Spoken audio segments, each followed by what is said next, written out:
Hello everyone and welcome back to another video. It has been a while since I have filmed in front of a camera like this, and this is going to be the last For Today based video. So obviously I made a vlog series on my time being in the show For Today, from our first dress rehearsal through to our pack up, and that was so much fun, honestly. Working in that show was so much fun, vlogging was so much fun, and editing was so much fun.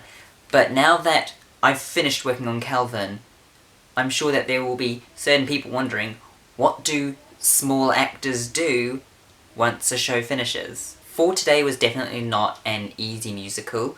I was cast in July, and there was a 2-week period where we didn't have any rehearsals, which is why we had about a month worth of rehearsals for this production. And as a person who is not confident in singing and dancing, I think that was a big terrifying factor for me, because yeah, I'm not confident in singing and dancing, yet I managed to put on this production as one of the leads, well, a supporting role, close to a lead. My numbers that I sang in For Today are rock and pop based, and I'm not trained in rock and pop, so that was even more terrifying when I was cast. So what have I done since my portrayal of Calvin Porter in For Today?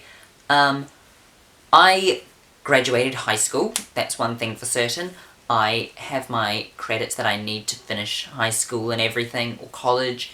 I'm just going to say high school for the Americans because, you know, I don't want any Americans complaining in the comments below. And I've applied for one university of course, because I've got my heart set on that one. If I don't get in there, well, I'm gonna cry. 2 weeks after For Today closed, I was hit with the actor's dream meets nightmare. I had 3 auditions in 1 week, so 2 show auditions and a TV series. During these auditions, I was fortunate enough that Calvin techniques were able to be linked to these auditions, so I went to these auditions using similar techniques of Calvin along with Dogberry from Much Ado, and then 3 days after my final audition, I get offered another audition for a film, playing a lead in a film.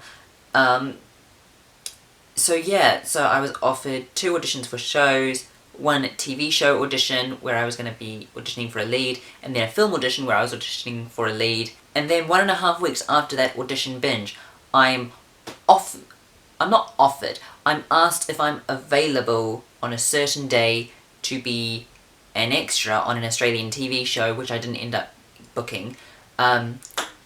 Which is amazing, you know, just knowing that I'm wanted and like constantly being offered positions to audition for, or even being asked if I'm available for a certain day, which was amazing. And yes, if you watched my vlog series, you would have heard mentions of auditioning for Wicked.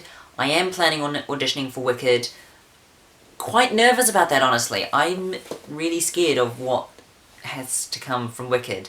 But the thing is, if I don't audition for Wicked, then there's no chance of me booking a position in Wicked.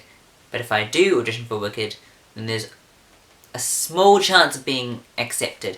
I've heard something about 200 people are auditioning for Wicked, so that's a bit more intense, and that's going to be a massive production in Auckland. I'm just going to be professional at that audition. I'm just going to accept whatever comes, so if I book the role, then I book the role. If I don't, then I don't, and then I've got to look for, another audition for a role to potentially book. The director for Wicked teaches at the school where I go to, and she said that my body size and my height is perfect for a role of a monkey, because it will make it easier to make me fly. So potentially auditioning for a monkey in Wicked is just an idea that's amazing, you know, and the fact that it's easier to make me fly because of my height and size, it's a bit more assuring and empowering. But of course you can't take that on completely, because this is the performing arts industry at the end of the day. There are 200 people auditioning, and there are going to be something like 25 positions, so can't set my heart on Wicked. And I can't set my heart on any audition I go to. Even with Much Ado About Nothing, there was a chance I wasn't going to book a position there.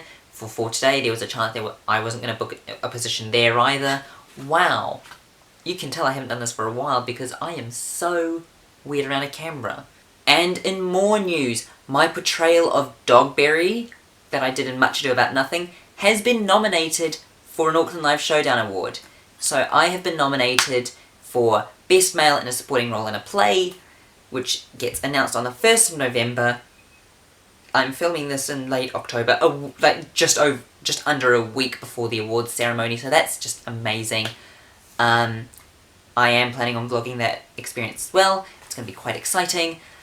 But, yeah, I am one of 8 actors who have been shortlisted for an award.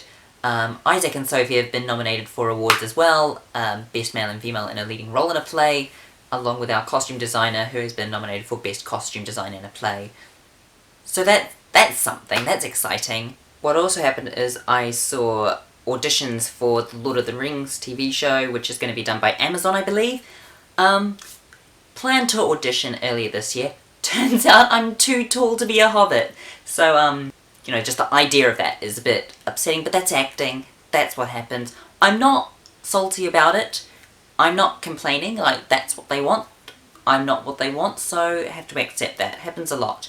It happens a lot in acting. You're meant to get that, like, 95% of the time. If you go by proper statistics, like 95% of the auditions that you'd like to have, you won't end up getting because you're not good enough for them, or you're not the right person.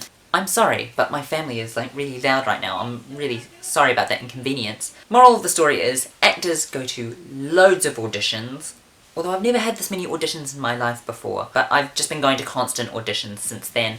The nomination has definitely helped me out with my confidence in my acting, because normally I would think, oh yeah, I'm just an average actor.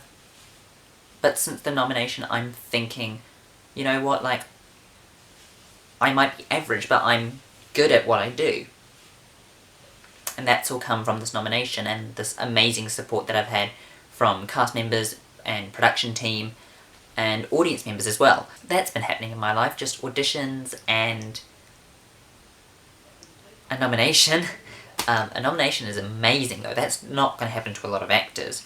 My production of Much Ado About Nothing got 4 nominations. The production of Les Mis got 24, which is just amazing, but you know, 4 is still pretty good. But yeah, I'm just so excited for Friday, what's happening on Friday. Best Male in a Supporting Role in a Play, that's going to be one of the 8 nominees, and I'm one of the 8 nominees. Wow! I just can't believe it. I've been talking to Sophie about it a lot. She's really excited. Now it's to worry about what's coming next. I am nervous. I'm waiting.